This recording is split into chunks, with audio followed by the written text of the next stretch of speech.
Mr. President, Italy condemns in the strongest terms the latest missile test conducted by the DPRK. This latest provocation confirms once again that the North Korean regime continues to pursue its nuclear and ballistic missile programs in flagrant violation of the Security Council resolutions and therefore in open defiance of the international community. The last launch, having an intercontinental range, is particularly worrisome. Equally worrisome is the fact that the DPRK claimed to have reached its objective of acquiring intercontinental ballistic missile capacity. The advancement of missile and nuclear capabilities by the DPRK is undermining our collective security.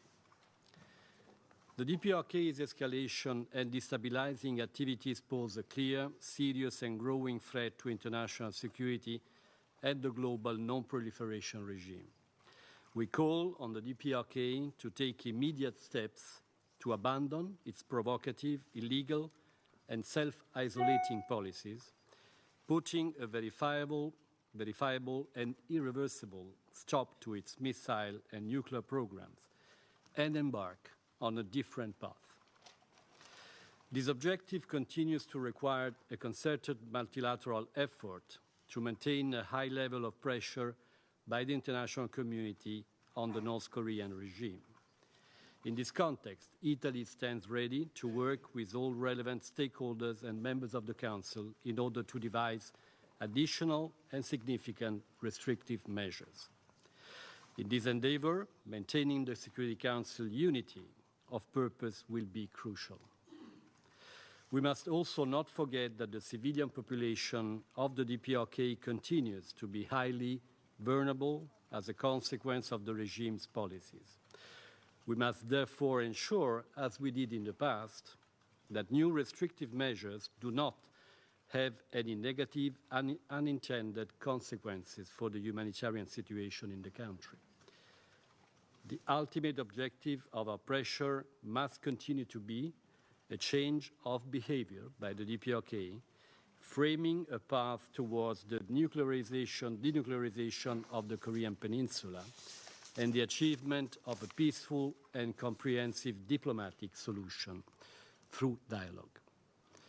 Mr. President, full and effective implementation of relevant Security Council resolutions by the whole UN membership continues to be Italy's priority as chair of the 1718 Committee. Maintaining an open channel of dialogue with member states, specifically through regional outreach meetings, is proving to be an effective way to engage the membership and facilitate national efforts to enforce the sanctions regime which is in place. In this respect, I want to point out that the rate of submission of national implementation reports has steadily increased. As of today, the committee has received 94 national implementation reports on Resolution 2270 and 70 on Resolution 2321.